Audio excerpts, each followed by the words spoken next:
ఎన్నికల్లో కూటమి అఖండ విజయం సాధించిందని ముఖ్యమంత్రి చంద్రబాబు అన్నారు. రాష్ట్రాన్ని గెలిపిద్దాం, ప్రజాస్వామ్యాన్ని కాపాడుదామని ప్రజల్ని కోరారు. 2024లో 57% ఓటు షేర్, 94% స్ట్రైక్ రేట్ సాధించామని చెప్పుకొచ్చారు. 2024లో రాష్ట్రాన్ని ప్రజలే కాపాడుకున్నారన్నారు. తన రాజకీయ ప్రయాణం తిరుపతిలోనే మొదలైందన్నారు. 2014లో విభజన వల్ల కొంత నష్టపోయాం. 1924 విధ్వంసమైంది.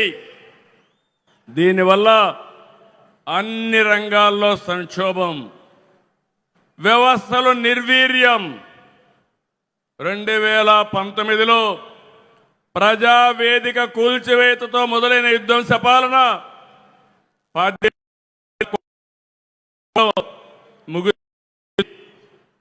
అప్పులు, అరాచకాలు, ఆర్థిక విధ్వంసం, కూల్చివేతలతో కడకు రాష్ట్రాన్ని విధ్వంసం చేశారు. అవునా కాదా అని మిమ్మల్ని అడుగుతున్నా. ఇది మనకెప్పుడు గుర్తుండాల్సిన అవసరం ఉంది.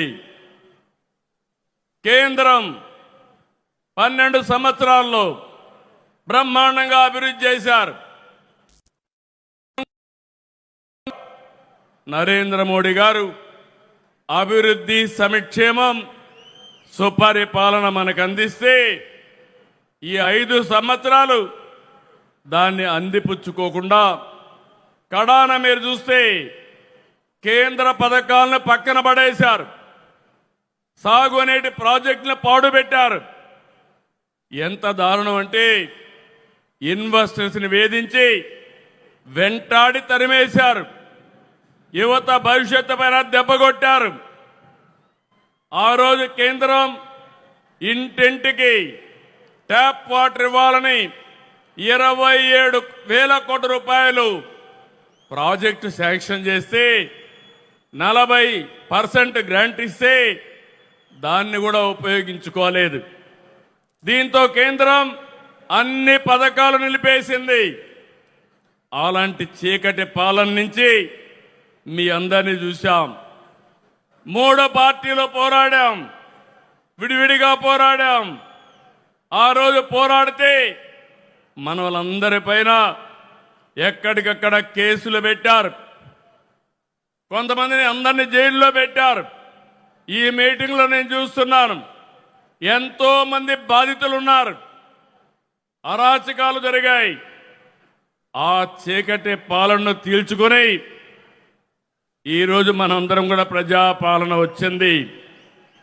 ఆ రోజు నన్నే కాదు, కడాన మీరు చూస్తే ఇంత అనుభవం ఉండే నన్ను ఒక్క నోటీస్ ఇవ్వకుండా జైల్లో 53 రోజులు పెట్టారు.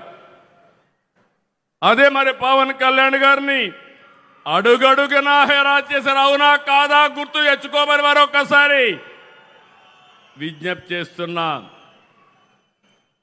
ఎన్నికల్లో విజయాన్ని చూసి మురిచిపోలేదు, రాష్ట్ర దుస్థితి చూసి కుంగిపోలేదు.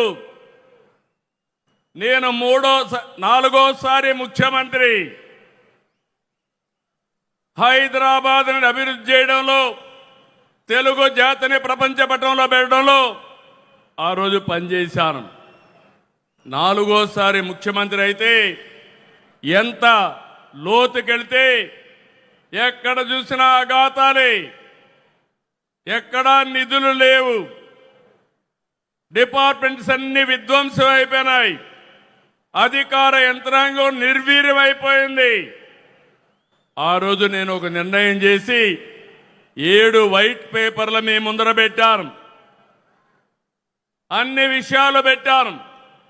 ఈ రోజు కూడా 2 ఏళ్ల సందర్భంగా మళ్ళీ విజ్ఞప్తి చేస్తున్నా. మళ్ళీ ఈరోజు ఏమున్నావో అన్ని విషయాలు చెప్తాను. ఇక్కడ దాపరికం లేదు. ఒక ప్రజా ముఖ్యమంత్రిగా, ఈ ప్రజా ప్రభుత్వాన్ని నడిపించే వ్యక్తిగా మీకు అన్ని విషయాలు చెప్తారని ఆంధ్రప్రదేశ్ రాష్ట్రానికి ప్రజలందరికీ విజ్ఞప్తి చేస్తున్నా.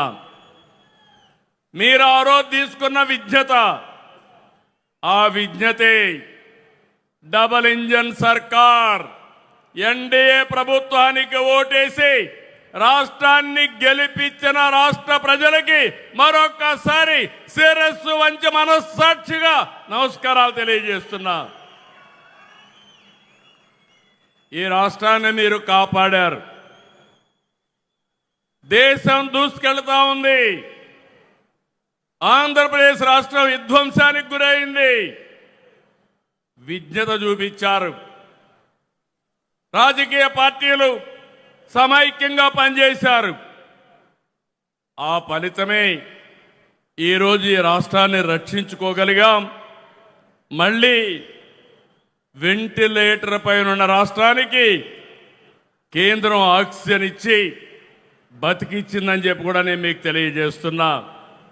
నేను ఒక విషయం చెప్పాలి.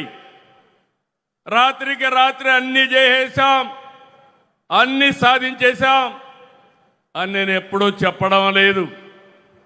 ప్రతి ఒక్కరూ ఈ రాష్ట్రంలో గుర్తుపెట్టుకోవాలి.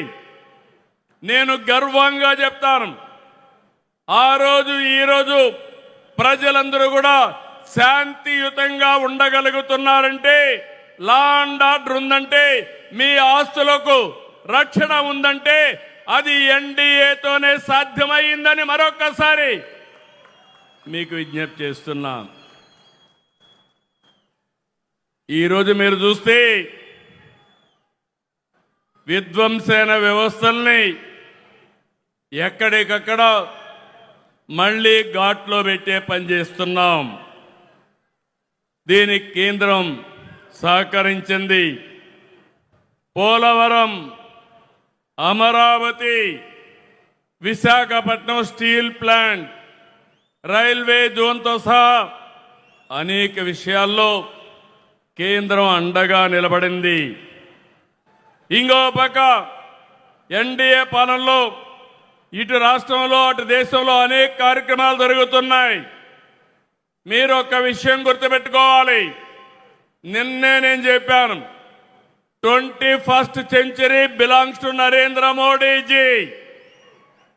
2001లో ప్రధానమంత్రి అయ్యాడు. 2001లో గుజరాత్లో సీఎం అయ్యాడు. 2014లో ప్రధానమంత్రి అయ్యాడు. 25 సంవత్సరాలుగా వరుసగా ఎన్నికల్లో గెలవడమే కాకుండా ఓటమి ఎరగని నాయకుడు నరేంద్ర మోడీ గారని చెప్పి నేను మీ అందరికీ విజ్ఞప్తి చేస్తున్నా.